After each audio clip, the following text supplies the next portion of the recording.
மூன்றாம் உலகப் போர் வரும் அப்படின்னு சொல்றாங்களே, அது என்ன வருமா அப்படின்னு சொல்லிட்டு கேட்குறாங்க. மூன்றாம் உலகப் போர் இப்ப நடந்துக்கிட்டு தான் இருக்கு. மூன்றாம் உலகப் போர் இனிமேல் வர வேண்டிய தேவையில்லை. இது எப்படி நடந்துகிட்டு இருக்குன்னு சொல்றோம் அப்படின்னு சொன்னா, எப்பவுமே சில நேரங்களில் என்ன நடக்குதுன்னு சொல்ல மாட்டாங்க. அப்ப இப்ப நம்ம 2019க்கு பிறகு 29 COVID-19 போட்டாங்கல்ல. கோவிட்ல கடைசியில மருத்துவ ரீதியாக என்ன சொன்னாங்க, கடைசி வரைக்கும் மீளாத ஒரு நாடா சைனா தான் இருந்துச்சு. அப்ப சைனாவுல நார்மலைஸ் பண்றதுக்கு கடைசியில என்ன சொன்னாங்க அப்படின்னாட்டா, திறந்து விட்டு எல்லாத்தையும் பொழைக்கிறவன் பொழைச்சிக்கங்கிறதா இனிமேல் தீர்வுன்னு சொன்னாங்க. அதுக்கு பேரு ஹர்ட் இம்யூனிட்டியாம். அது மக்கள் கூட்டம் கூட்டமாக புழங்கி அவங்களுடைய சொந்த நோய் எதிர்ப்பு சக்தியை வேலை செஞ்சு இந்த கிருமியை எதிர்த்து வந்துடணும். மேக்சிமம் முதல்ல ஊசி போட்டாங்க, தடுப்பூசிகள். அதற்கு பிறகு இந்த மாதிரி உள்ளதுதான் பெரிய ஆயுதம்னு சொல்லிட்டு திறந்து விட்டு தான் எதிர்கொண்டாங்க. அப்ப இதை கொஞ்சம் கொஞ்சமா சின்ன எல்லா நாடுகளும் முதல்ல செஞ்சிருக்கலாமா, ஏன் செய்யல அப்படின்னு சொல்லிட்டு சொன்னா, அந்த நேரத்தில் அமெரிக்கா பிளாக்குக்கு சைனா பிளாக்குக்குமான சவுத் சைனா சீல உள்ள திருகல் முருகல்கள், தைவான்ல உள்ள திருகல் முருகல்கள், உலக வர்த்தகத்தில் உள்ள திருகல் முருகல்கள், இந்த மாதிரி உள்ள பிரச்சனைகள் எல்லாம் உச்சகட்டத்துக்கு போன உடனே தான் உலகத்தை க்ளோஸ் பண்ணாங்க. அப்படிங்கிறது இது கான்ஸ்பிரசி தியரிலாம் இல்லை, நடந்து முடிந்த உடனே தான் சொல்றோம். அப்ப இந்த நோய்க்கு இதுதான் தீர்வு அப்படின்னு சொல்லிட்டு தெரிஞ்சா, ஏன் உலகத்தை 19, 20, ஏறத்தாழ 21 இறுதி வரைக்கும் 22 தொடங்குற வரைக்கும் பூட்டி வச்சிருந்துருக்கனு. அப்ப இது ஒரு சண்டைன்னு பெருசா போகாம உலகத்தை பூரா ஒரு உலக போர் நடந்தா எப்படி நடக்குமோ அந்த மாதிரி மட்டுப்படுத்துவதற்கு அந்த நேரத்தில் சைனாவுடைய முயற்சியில பிரிக்ஸ்ங்கிற ஒரு அமைப்பை உருவாக்கி, அந்த அமைப்புல Brazil, Russia, India, China, south Africa, இதுதான் பிரிக்ஸ்கானது. பி ஃபார் பிரேசில் அப்படின்னு நீங்க போட்டீங்கன்னா இந்த நாடுகள்லாம் சரியா வரும். இந்த நாடுகளுடைய ஒரு கூட்டமைப்பாக உருவாக்கி இருக்கு. இப்ப கோவிட்டுக்கு முன்னாலே இது ஆரம்பிச்சாலும் இந்த அமைப்பு வலுப்பட்டுக்கிட்டே வருது.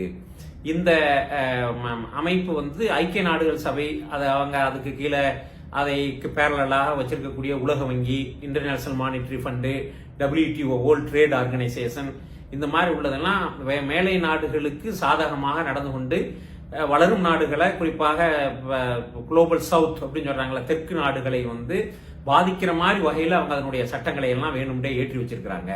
அதனால இந்த அமைப்பு அந்த வேலைகளை எல்லாம் செய்ய வேண்டும். யார் வாங்க சொன்னோன்னு சமீபத்தில் ஐக்கிய அரபு அமீரகம், சவுதி அரேபியா, இன்னும் துருக்கி இப்ப சமீபத்தில் இவங்க கூட அதுல சேருவதற்காக ஆர்வம் தெரிவிச்சிருக்கிறாங்க. அப்ப நம்ம எதையெல்லாம் அமைப்புகளாக உருவாக்கி வச்சு உலகத்தை கட்டுப்படுத்திக்கிட்டு இருக்கிறோமோ அதனுடைய வலு குறைஞ்சு வேற ஒரு பிளாக் உருவாக்கிட்டு இருக்கு. இது எப்போ உருவாகும், ஏன் இதை சொல்றோம் அப்படின்னு கேட்டா, இது எப்போ உருவாகும் இந்த மாதிரி உள்ள ஒரு அமைப்பு அப்படின்னு சொல்லி சொன்னா, முதல் உலக போர் அப்படின்னு சொல்லிட்டு நடந்தது. முதல் உலக போர்ல பிரிட்டன், பிரான்ஸ், இந்த மாதிரி அமெரிக்கா சீன்லேயே கிடையாதா போடலாம். பிரிட்டன், பிரான்ஸ் இந்த மாதிரி உள்ள நாடுகள் எல்லாம் ஒரு பிளாக்லையும், ஜெர்மனி, உதுமானிய பேரரசு இவங்களெல்லாம் ஒரு பிளாக்லையுமா ஒரு குரூப்பான நாடுகள், ஒரு குரூப் நாடுகள் இருந்தாங்க.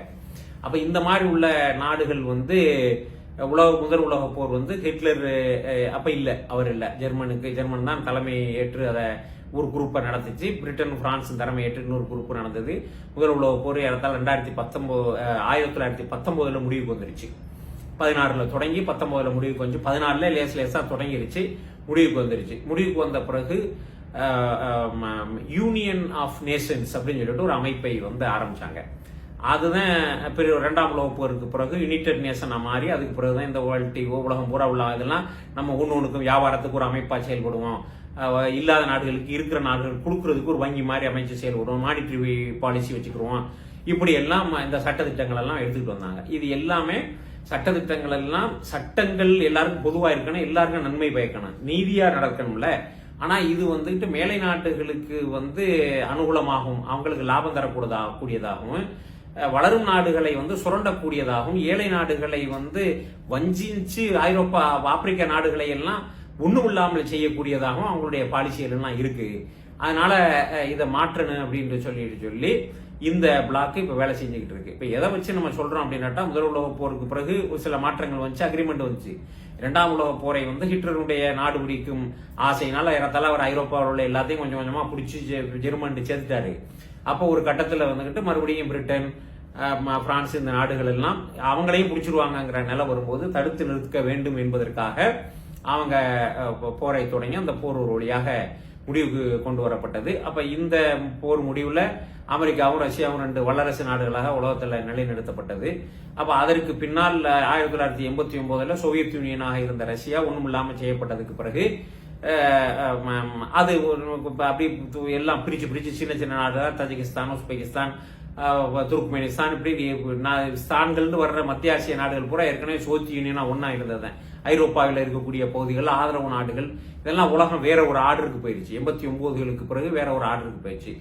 இந்த 10 ஆண்டுகள்ல வந்துட்டு அமெரிக்காவில் உள்ள சில நெருக்கடிகள்லாம் அரசுக்கு வர ஆரம்பிச்சிச்சு. இப்பதான் எதிரிகள்லாம் இல்லையே, ராணுவ செலவுகளை எல்லாம் குறைச்சு வரியை குறைக்கலாம்ல அப்படின்னா அந்த நாட்டு மக்கள் உண்மையிலே பாவம் பெருமறி கட்டக்கூடியவர்கள். அப்போ ஒரு எதிரியை உருவாக்குவதற்காக 2001 இரட்டை கோபுரம் சொந்தமாக தாக்கி கொள்ளப்பட்டு ஆப்கானிஸ்தான் மேல போர் தொடுத்து வேற ஒரு சும்மா ஒண்ணுமில்லாத கட்டாந்தரையில போய் குண்டை போட்டிருந்தாங்க. அங்க இருந்து 20 வருஷம் 2021 தயவு செய்து எங்களை விட்டுருங்கப்பான்னு சொல்லிட்டு ஓடி போய் இப்ப இருக்கிறாங்க. இதெல்லாம் இப்ப ஆப்கானிஸ்தான்ல நடந்த சண்டை, அதற்கு பின்னால் நாடுகள் இருந்துச்சுல்ல, தாலிபான்களுக்கு சப்போர்ட் பண்ணக்கூடிய நாடுகள் இருந்தது, அமெரிக்காவுக்கு சப்போர்ட் பண்ணக்கூடிய நாடுகள் இருந்த கூட்டுப்படை தான் சொன்னாங்க, அங்க போய் போர் செஞ்சாங்க. இப்ப உக்ரைன்ல போர் நடந்துகிட்டு இருக்கு. அதுக்கு எல்லாரும் ஒரு கும்பலா, உக்ரைனுக்கு பின்னால நேட்டோ நாடுகள் இருக்கு, ரஷ்யாவுக்கு பின்னால பிரிக்ஸ் இருக்கு, போர் நடக்குது. இப்ப பலஸ்தீனத்துல போர் நடந்துகிட்டு இருக்கு. ஆக்கிரமிப்பாளர்களுக்கு பின்னால அமெரிக்க பிளாக் இருக்கு, மற்றவங்களுக்கு பின்னால அவங்க அங்கங்க காசாவுல ஹமாஸ்ங்கிற பேர்லையும், லெபனான்ல இருந்து ஹிஸ்புல்லாங்கிற பேர்லையும், யமன்ல ஹூதிங்கிற பேர்லையும், இந்த மாதிரி அவங்களுடைய இந்த பிளாக் சைனா, ஈரான், இந்த மாதிரி உள்ள பிளாக்குல இருந்து சப்போர்ட் பண்ணப்பட்டவர்களும் சண்டை பிடிச்சிட்டு இருக்காங்க. ஆக மொத்தத்தில் சில இடங்களை தேர்வு செய்து உலகத்தில் உள்ள நாடுகள்லாம் அவங்களுக்கு பின்னால் நின்று போர் நடந்து இப்ப அதை பரவ விட்டுறக்கூடாது, முடிவுக்கு வரணுங்கிற நிலைமையில வந்துட்டாங்க. ஆக மொத்தத்தில் சிறுசா உலக போர் இப்ப நடந்துகிட்டே இருக்கு. இப்ப முதல் உலக போர், 2ஆம் உலக போர்ல எல்லாம் கோடிக்கணக்கானோர் இறந்து போயிட்டாங்க அப்படிங்கிற அறிவு இருக்கிற காரணத்தினால இப்ப அதை விட நவீனமான ஆயுதங்கள் இருக்கு. சில நாட்கள் போர் நடந்தாலே உலகத்தினுடைய மக்கள் தொகையில் பாதி அழிந்து விடும் அப்படிங்கறத எல்லாருமே புரிஞ்சு வச்சிருக்கிற காரணத்தினால இத பெரிய லெவல்ல பழைய முதல் உலக போர், 2ஆம் உலக போர் நடந்த மாதிரி பரவலா எல்லா இடத்துலயும் ஒருத்தருக்கு ஒருத்தர் எதிராக அடிச்சுக்கிறதுங்கிறதெல்லாம் நடக்காது. அதுக்குதான் இப்ப மைதானம் மாதிரி சில இடங்களை தேர்வு செய்து அங்க இருக்கக்கூடிய மக்களை கருவறுக்கிறாங்க, ஒண்ணும் இல்லாம செய்யறாங்க. அப்ப இந்த நிலைமை மாறணும் அப்படிங்கிறத நோக்கி இப்ப போய்கிட்டு இருக்கிறாங்க. இது எப்ப முடியும் அப்படின்னு சொல்லி சொன்னா, பிரிக்ஸ்ங்கிறது ஒரு அமைப்பு தான். உலகத்துல இனிமே இந்த யுஎன், அது WTO எல்லாம் இருக்கிற மாதிரி இன்னொரு போட்டி அமைப்பு ஒண்ணு நடக்கும். அதுல குரூப்பா இருப்பவங்க இருந்துக்கிறலாம்.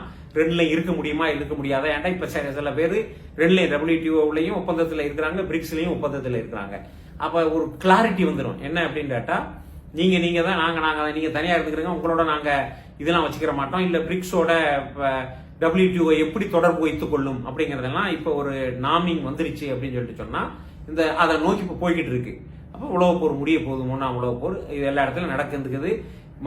நாடுகள்ல உலகம் தனித்தனியா 2 பிளாக்கா ஒவ்வொரு கூட்டத்தின் பின்னால் நின்று போர் அங்கங்க ஐரோப்பாவில் நடக்குது, ஆசியாவில் நடக்குது, தைவான்ல அமெரிக்கா போய் பின்னால் நிற்குது, சைனாவுடைய ஒரு பகுதியில அங்க இருக்கக்கூடியவர்களை இது பண்ணிட்டு இப்படி வடகொரியாவில் இப்படி உலகம் பூரா நடந்துகிட்டே தான் இருக்காங்க. அங்க நமக்கு உலக போர்னு சொல்லப்படல, உள்ள உலகம் பூரா போர் நடந்துகிட்டே இருக்கு. அதான் உலக போர். அப்ப இனிமே புதுசாவெல்லாம் வரும்லாம் ஒண்ணும் கிடையாது, அது நடந்துகிட்டு இருக்கு. இந்த முடிவில் இது எப்படி உலகம் போகும் அப்படிங்கிறத வச்சுதான் இந்த பிரிக்ஸ் இது சார்ந்த விஷயங்கள்லாம் எப்படிங்கிறத வச்சுதான் அதற்கான முடிவு என்ன அப்படிங்கிறது நமக்கு தெரிய வரும். அதனால இப்ப நிறைய பேர் உட்கார்ந்து ஒரு கான்ஸ்பிரசி தியரியா வரும்னு சொல்லிக்கிட்டு இருப்பாங்க. இப்ப நடந்துகிட்டு தான் இருக்கு. அது நம்ம அதுக்கு 3ஆம் உலக போர்னு பேரு தான் வைக்கலையே ஒழிய போர் தான் இப்ப நடந்துகிட்டு இருக்கு. உலகம் பூரா பதட்டம் இருக்கு, வியாபாரத்துல இருக்கு, பொருளுடைய விலையேற்றம் இருக்கு, வணிக செய்யறதுக்கு பொருட்களை ஏத்திக்கு போற கப்பல்கள் உலகத்துல அங்கங்க ஃப்ரீயா இது பண்ண முடியல, அதுக்கு அச்சுறுத்தல் இருக்கு, இன்சூரன்ஸை கூட்டிட்டாங்க, அதனால விலைகள் ஏறுகிறது. எல்லாரும் கரன்சிகளை நம்ப இது பண்றாங்க, தங்கம் வாங்கி வைக்க ஆரம்பிச்சிட்டாங்க. உலகத்துல டாலரோட மானிட்டரி ஒப்பந்தங்கள் போட்டிருந்ததெல்லாம் மாறி இப்ப கொஞ்சம் கொஞ்சமா அவங்க நாட்டு கரன்சியில பெட்ரோலை விற்க ஆரம்பிச்சிட்டாங்க. பெட்ரோ டாலர் அக்ரிமெண்ட் முடிவுக்கு வந்துருச்சு. அதை யாரும் இப்ப மதிக்கிறது இல்லை. ஆக மொத்தத்துல 3ஆம் உலக போர் முடிவு நிலைமைக்கு வந்துட்ட நிலைமையில தான் இருக்கிறோம். உலக மக்கள் உலக போரால் அனுபவிக்கிற தொல்லைகள்ல கொரோனாவில் நம்ம அனுபவிச்ச பூட்டி வைக்கிறது, அங்க போகாதுன்னு சொல்றது, இங்க போகாதுன்னு சொல்றது, நம்மளை எல்லாரையும் ஒரு இடத்துல இருந்து ஒரு இடத்துக்கு போக விடாம தடுத்தது, குறிப்பிட்ட நேரத்துக்கு மேல நீ வெளியே வரக்கூடாது, இதை விடவா கொடூரங்கள் மனிதர்களுக்கு இனிமே நடக்கணும் உலக போர்ல, இதை விடவா நடந்திருக்கு. அப்படிதான் அடைஞ்சு கிடந்திருப்பாங்க. நம்ம தான் 3 ஆண்டுகள் தொடர்ச்சியாக அடைஞ்சு கிடந்துட்டோமே. இப்ப ஏறத்தாழ முடிவு நிலைக்கு வந்துட்டோம். உலகம் வேற ஒரு நிலையை நோக்கி மாறக்கூடியதனுடைய துவக்கத்தில் இருக்கிறது. இந்த மாற்றம் அடுத்த 100 ஆண்டுகளுக்கு நல்ல மாற்றமா இருக்கணும் அப்படின்னு கேட்டுக்கிற உலகப் போர் நடந்துட்டு தான் இருக்கு.